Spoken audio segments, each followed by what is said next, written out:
रात के 12 बज रहे थे। उसका फोन आया। हेलो, किसी ने फुसफुसाहट भरे लफ्जों में कहा। हाँ बोलो, उसने भी हौले से कहा।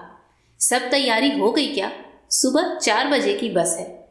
मैंने अपने कपड़ों का बैग तो पैक कर लिया है, पैसे और गहने लेने हैं।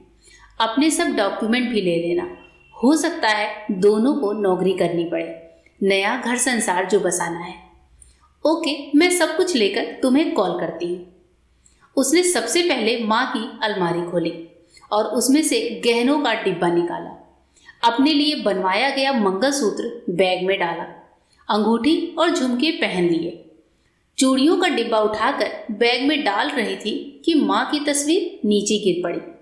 उसे याद आया, माँ की बरसों की इच्छा थी सोने का चूड़ा पहनने की, मगर जब पापा का एरियर मिला था तो जो चूड़ा बनवाया गया वो माँ ने ये कहकर उसके लिए संभाल कर रख दिया था कि जब बिट्टू इंजीनियरिंग करके नौकरी लग जाएगा तब सारे बनवा लूंगी।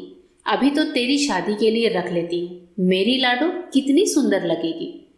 उसने तस्वीर वापस अलमारी में रखी और चूड़ा बैग में रख लिया। अब बारी थी नकदी की। घर में 75,000 पड़े थे। पापा कल ही बैंक से एजुकेशन लोन लेकर आए थे। बिट्टू का आईआईटी का दूसरा साल चल रहा था। घर के रुपए पैसे का हिसाब और चाबी उसी के पास रहती थी।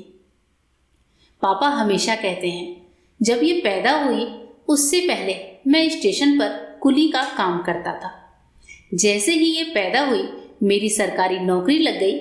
यही मेरी भाग्य की देवी है, मेरी लाडो बेटी। उसने अपने सभी डॉक्यूमेंट बैग में रख लिए। अब उसे चेक करना था कि घर में जाग तो नहीं रहे हैं सब सो तो रहे हैं ना। सबसे पहले उसने बिट्टू के कमरे के दरवाजे से अंदर झांका। बिट्टू अभी तक पढ़ रहा था। उसकी खाने की थाली वैसे ही ढकी पड़ी थी जैसे वो रख कर आई थी। अगले कमरे में झांका। माँ गहरी नींद सोई थी दवा लेकर। माँ हमेशा कहती है इस दवा में कोई गड़बड़ है जो नींद बहुत आती है। ये मुई शुगर भी बुरी बीमारी है, लगकर खत्म ही नहीं होती। दरवाजे की झिर्री में से पापा दिखाई दे रहे थे। वो अपनी वर्किंग टेबल पर बैठे व्यापारियों का बही खाता तैयार कर रहे थे। अभी कुछ दिन पहले ही उन्होंने ये नया काम ढूंढा था। पापा कहते हैं कॉमर्स पढ़ा हूं, बही खाते भूलने लगा था। चलो, इससे भूलूंगा भी नहीं और एक्स्ट्रा इनकम भी हो जाएगी। सब अपने काम में व्यस्त थे। वो अपने कमरे में आई और उसे फोन लगाया। सब रास्ते साफ हैं, सब अपने काम में लगे हैं। मैं चुपचाप घर से बाहर निकलूंगी, उससे पहले फोन करके बता दूंगी। अच्छा, तुमने गहने और पैसे ले लिए ना?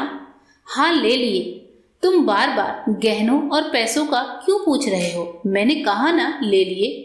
अरे बाबू, वो इसलिए कि नया घर संसार बसाना है। नई जगह जाते ही काम थोड़े मिल जाएगा, तो हमें घर के रूटीन कामों के लिए पैसा तो चाहिए ही होगा। मेरा मोबाइल भी बहुत पुराना है, मुझे नया मोबाइल भी लेना है और फिर मैं कोई ना कोई नौकरी पकड़ लूंगा जिससे हम आराम से जिंदगी गुजारेंगे। सुनो, एक बात पूछूं? क्या तुम में इतनी हिम्मत नहीं कि मुझे कमाकर अपने पैसों से रख सको, खाना खिला सको? ऐसी बात नहीं बाबू, तुम बिन रहा नहीं जाता और हम जाते ही मंदिर में शादी कर लेंगे और काम मिलेगा तो आराम से जिएंगे ना। सुनो, तुम एक काम करो, अभी भागने का प्लान कैंसिल करते हैं। पहले तुम काम करो और इतना पैसा कमा कर इकट्ठे कर लो कि 2 महीने तक काम ना भी मिले तो हमें भूखों मरने की नौबत ना आए। जैसे ही तुम पैसा इकट्ठा कर लोगे हम भाग चलेंगे, तब तक इंतजार करो। 2 महीने तक ना कर पाए तो मुझे भूल जाना। अरे बेबी, बात सुनो मेरी बात। लड़की ने फोन काट दिया। वो अपने पिता के कमरे में झांक आई। वो अभी भी बही खाता कर रहे थे। उसने दरवाजा खटखटाया। क्या बात है लाडो, सोई नहीं तुम? पापा, एक बात कहनी है। कहो लाडो। पापा, जब तक बिट्टू की पढ़ाई पूरी ना हो मैं नौकरी करना चाहती हूँ। मेरी पढ़ाई पूरी हो चुकी है, घर में बेकार बैठने से क्या फायदा, घर में 2 रुपए जुड़ेंगे ही। उसकी बात सुनकर पापा ने लाडो के सर पर स्नेह से हाथ फिरा दिया। पापा बेटी दोनों की आंखें नम थी। दोस्तों, ये कहानी आपको कैसी लगी कमेंट में ज़रूर बताइएगा।